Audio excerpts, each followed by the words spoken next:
Hey YouTube, 118 Seth Shadow here again. Did you guys have a great holiday? I know mine was alright. But with that all said and done, I'm sure the holidays also came with a lot of activity on the market, so today I'm going through a few items that I've taken notice of over the last few days. We had Cyber Monday yesterday, Black Friday a few days ago, and quite a lot of things have been happening. Today we're mostly going to look at some odd trends as well as a discussion on some high rarity stuff that's been going on. So let's start this off with the guy I've got in front of you right now, Rancor Chain. Specifically this card's SP version. So this card is now sitting at the $18 range. You can see from the trend it's been going up slowly over time and has sold a few times at $18, $19 with only 2 listings available now. And it's no surprise why. This card is a great ride deck engine. Essentially, it just gives you a free draw to, but then of course you have to discard cards, or you can discard one order.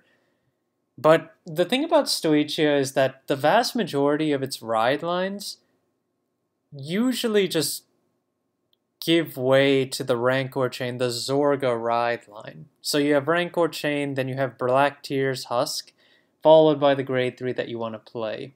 Even Flagberg builds may run this over their regular ride line. And then there are some cases where you might use the Roroa ride line as well. But the thing about Stoichia ride lines is that you could use a few of them, just don't use the Magnolia one. That one's way too weak. Anyway, just keep in mind that this card is up and selling, so you would want to pick them up before they suddenly spike even higher. This has been happening with a few older SP sets too, especially for more, what do you call them, generic ride lines. So Orphis is another one to look out for Rudis being generic to pull out a world order. But to continue on the Zorga ride line, I also wanted to talk about Black Tears Husk Dragon. This card also is now at the $18, $19 range, but this one feels like it's more of a quick buyout. If you take a look at the history on this one, you've got a vast majority of them having only sold for $4 to $5 more recently, and then suddenly 2 of them got bought out closer to the $10 and $15 marks. Just like with, or actually no, this one has a lot more listings available, but I can tell you one time this happened already, where this card did get bought out at the $5 rate, and ended up with higher rate listings like this. So it might be a good idea to wait and see if more $5 or $10 listings show up for this one, given how many more are on the market. There is a chance that you'll see a few, but do be careful that if Rancor Chain does keep pushing beyond the $20 mark, Black Tears is likely to follow it. Then another card I want to talk about, all these are from set 1 by the way, is this guy, Spiritual Body Condensation. And it looks like someone did put a $6 one back up on the market, but I wanted to talk about the rare especially, because okay, we need to have a big conversation here. Why? Why? Hold on a second. Yeah. So, I know there was one listing at $3 for a while. Now someone's bought 3 copies at $11. There are 2 copies available for $6. Then, here's the thing I wanted to talk about. Look. We're at $10 to $12. There are quite a few listings, but this is the rare. This is the rare version. Let's take a look at something here. Let's look at the holo. There are 11 copies of the holo version right now for $4.99 a piece, all from the same vendor. And you can see people did buy into this one. So, but you can see there are several listings outside of this one, which has 11 copies, where the card is underneath $10. So my question to that one buyer is, why didn't you just buy the holo? The holo is more valuable and rarer than the regular rare is. And I'm sorry to say to whoever bought that, you overpaid for it. Don't buy this card any more than $5. If you're going to buy it at $2 or $3, because this thing still has lower than a $5 mark on it. There's no reason to buy into the rare any higher than $3. And one other thing I'll note is that the SP is starting to rise too. You can see that it's been bought at the $20 mark now, and there's only listings above $25. There's still quite a few though, so I don't think this will take off that fast. This card has notoriously been holding at low values despite the fact that it's so splashable. So it's surprising to me that it hasn't sold as fast as it has, so I don't think it can sell much faster. And next I wanted to go back to the first festival collection and talk about SPs in this set. Because we've got stuff like this happening over and over with the triggers. Let's see where we're at. Arches is now at the $27 mark, but I can tell you that this card did sell in the 40s a few times. So the thing about these SP triggers is that they tend to go on the market, then they get bought out at some point and go real high. But then more people put them back on the market quite quickly and the price immediately drops back down. And I can tell you right now, that's probably what Loris Yellow is going through at this point. You can see nobody has bought copies above $18, but $18 is still really high for this, given that it's had so many $10 listings up until this point. I don't even know why this card got bought out now of all times. It makes no sense. And then you've got the heel trigger, which is significantly cheaper than it at just the $10 rate. But be careful when you buy into these triggers, because they always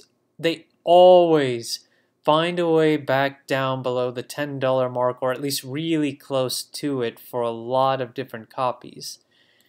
So just a warning, never to buy these over $10 if you can help it, because it's just not worth it. They will eventually get back down there. The only exceptions would probably be Arches and Rona now. I don't see these cards ever going back to the $10 mark simply because they're Dragon Empire and Cater Sanctuary. Zone also has been staying above the $10 mark pretty consistently. And looks like it also... Oh, these are lightly played copies, and now it's $20. So yeah, these three will probably stay above the $10 mark for a long time, but the rest of these should get down to 10 at some point, or lower than that, so try not to buy into them any higher than that. And then we need to have a big talk about Lyrical Set 2 for reasons I think you're already seeing on this screen. Oh boy. Hoppin' Stellar Melty. This card has gone to the moon. It's gone to the moon. From 25 to 30 all the way up to $55. And now there are listings at the $40 to $45 mark. Actually, it's only $45 now. Unfortunately, if you wanted to buy into Melties, you really missed out. Their value has skyrocketed. And there's only one listing left of the SP at 100, which is not going to sell. They're only selling at the $50 mark tops right now. I'm pretty sure, yeah. I don't see this card selling any higher than maybe $75 as an SP. It's a generic that you can play in most decks, but the only competitive deck that plays it right now is Kyrie. Only Kyrie. You might play it in there's one or two builds from set 3 that you might play it in, but neither of those builds are considered competitive. So the price just isn't justified for this one. Now, Beware of Overeating is a different story. This card is a generic top deck scry during the battle phase, so it helps you control triggers.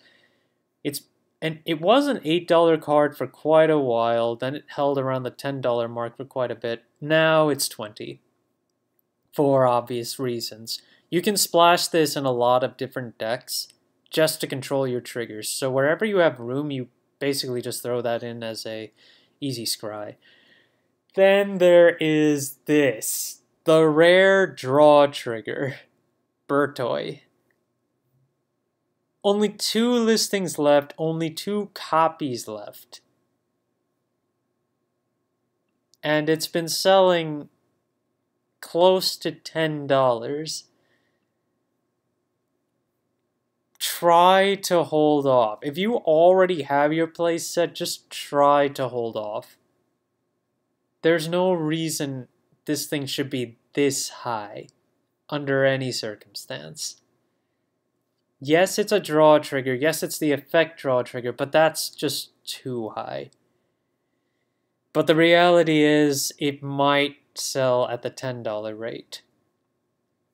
Then you've got Precious Tune Edwig, which is the effect crit trigger for Lyrical, which sells at the $5 mark now. It was a little bit higher, but I guess it's been selling quite consistently here.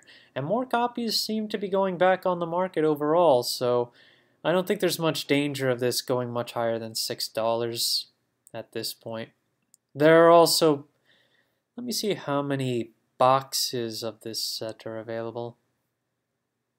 11 listings, we've got $35.85 as the low. Then it jumps all the way up to $45. Oh, but it's $9 shipping on this thing, so it's almost like $40 a box anyway. Yeah. I don't know how many triggers you get on average in one of these boxes, but one thing to also keep in mind is that the effect triggers for Lyrical Monasterio don't have any confirmed reprint yet. And if Bushiroad is going to play the same game like they did for the remaining nations, they'll make it a reprint in another Lyrical box, but only make it 1 per box, which is just really bad for Bushiroad to be doing. Then I want to move into trial decks. Particularly, I want to look at Jewel Core Dragon. Let's look at the common first. You can see this got bought out, and now there's only a listing for $18 each, but it sold for close to $10, so $10 is probably the max I would say that you should pick this up if you really need to have it, but do keep in mind that these trial decks should get reprinted next year. Whether it's before or after Set 6 is reprint in March, I'm not sure, but try to hold out until that happens.